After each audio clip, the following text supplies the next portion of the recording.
Welcome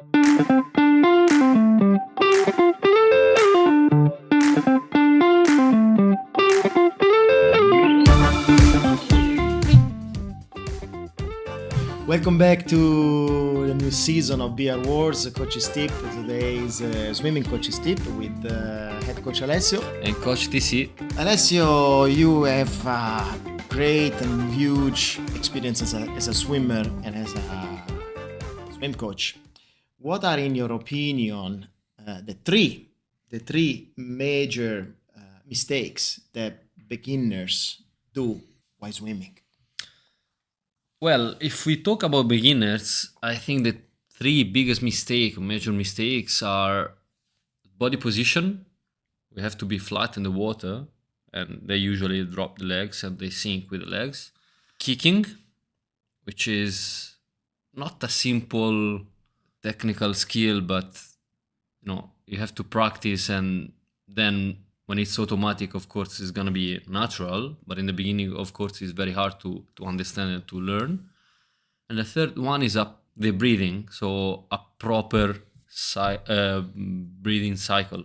Why the position? What is the mistake? Like, obviously, beginners' body awareness is so low, especially swim beginners, because, you can have a triathlete beginner who knows how to swim. But let's say we're talking about a swim beginner. So body position, what is the common mistake that they do? Or let's say the misconception, they think they're doing things right. Because most of the time when you're talking to them, it's like, you're doing this. And like, I didn't know about that. Then with the video, that's you. Okay. So what is it? True. I think the head position is the biggest problem of beginners triathletes, especially because they get confused because they swim open water in a swimming pool. So the open water swimming pool, the swimming technique is a little bit different, but this is not the topic. So of course, when you lift your chin and you look in front of you, your legs drop, no? Because the body in the water is like a swing, and you cannot stay flat.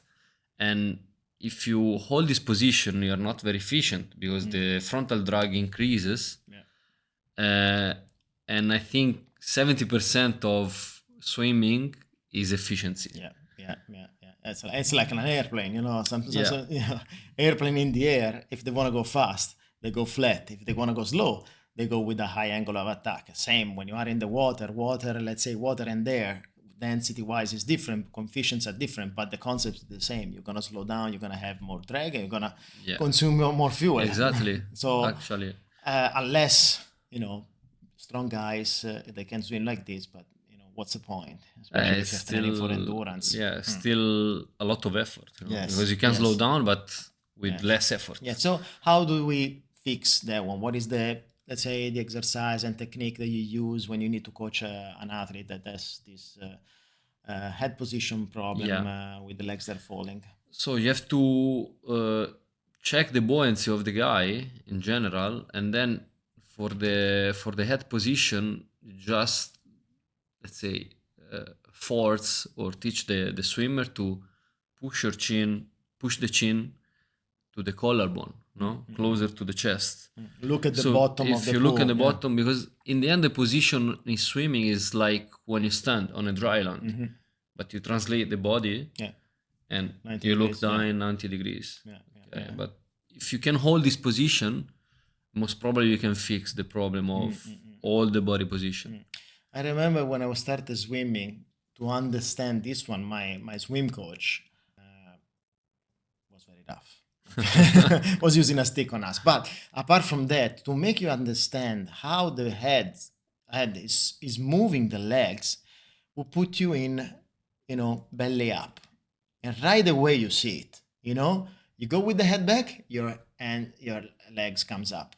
Yeah. If you put the head up, right away the legs go down. Same principle. No, when you are upside down, then obviously this is something. So focus on looking at the bottom, which is valid also for open water. I mean, you don't have always to be peeking to see outside. Always when you're swimming open water, most of the time you start to stay flat. and then you are picking, to find the Yes. reference, right? Yeah. So it's Yeah. not continuous, like otherwise it starts on swimming. Then you need to have shoulders like Arnold Schwarzenegger. The second topic, the second mistake. Is the kicking.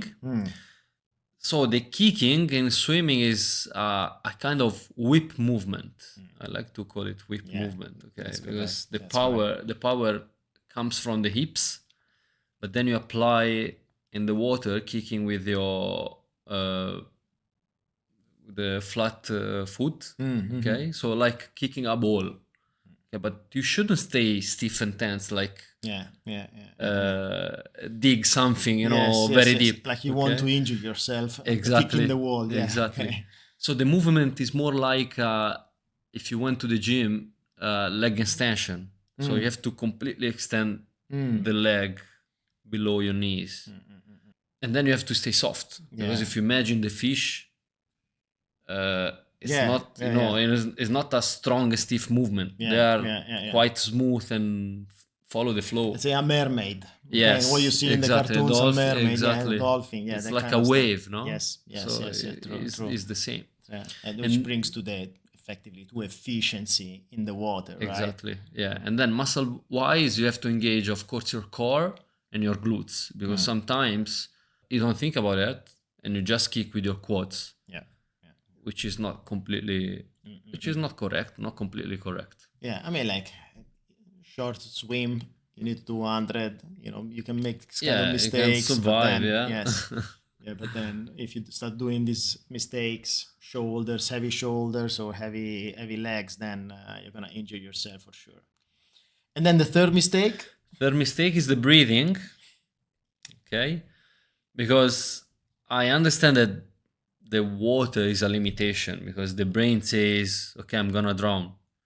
But it's the same cycle on a dry land. So when you run or when you cycle, when you ride a bike, you don't hold the breath. Yeah, true. Okay, I mean, you are forced to breathe when your head is outside. Yes. But the truth is, Yes. when you're running as well, there is a moment that you are not breathing and you're blowing the air. Yeah.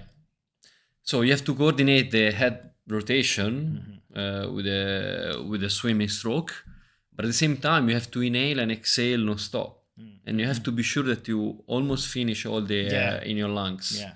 Because otherwise, when you go to inhale and you rotate your head outside the water, you have to do two phases. Yeah. Exhale, inhale, and then again, and then you go out of time, go out of breath. Yes. And then the effort is 10 instead of 6. Yes. There is a nice workout that I like that my coach gave me. The nice coach? The nice coach? Yeah, no. This was my triathlon coach, Ryan McCready. He gave me this hypoxic pyramid where effectively you start with breathing every 2 strokes, 100 meters, and then breathing every 3 strokes. And then there is very important that you do bubbles. Do the bubbles. I mean, like in kids swim classes, you're always saying, do the bubbles. It's one of the first things that they learn. But as a beginner, in older age, sometimes this is a concept that is quite difficult. And like I think also in the adults comparing with the others, it's not kind of competition, but it's like it's a kind of an aspirational thing that you see other doing some movements which in the moment they are not working for you because you don't have the body awareness to do it. Yes, absolutely.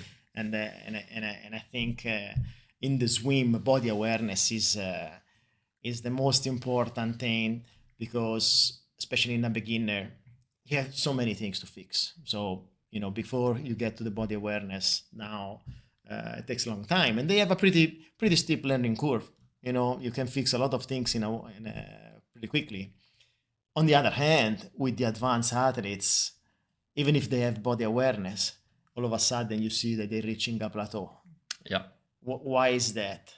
Yeah, it's like a performance in general, no? So when you reach, as you say, almost the top, the plateau, so improve 0.5% requires a very huge effort.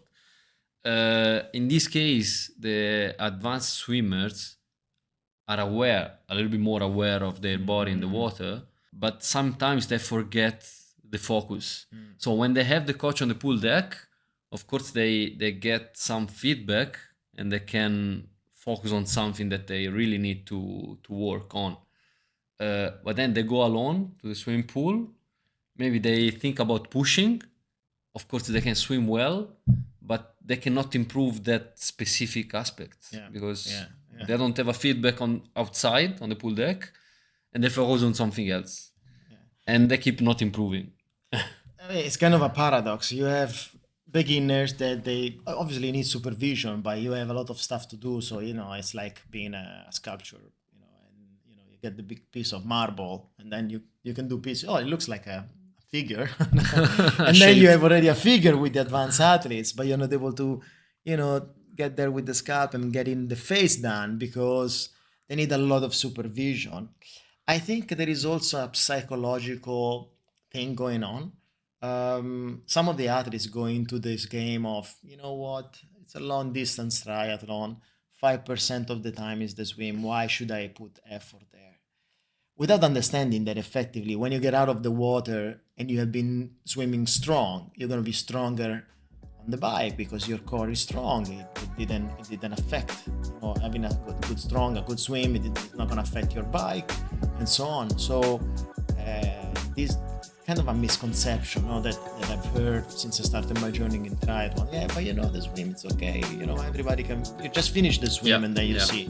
While in reality, that and ethically, if you won't become a triathlete, you need to work on your weaknesses. So you need to work on everything else. It's not only swim, bike, run. It's everything. Strength, nutrition, and so on. I'll talk about this in another episode.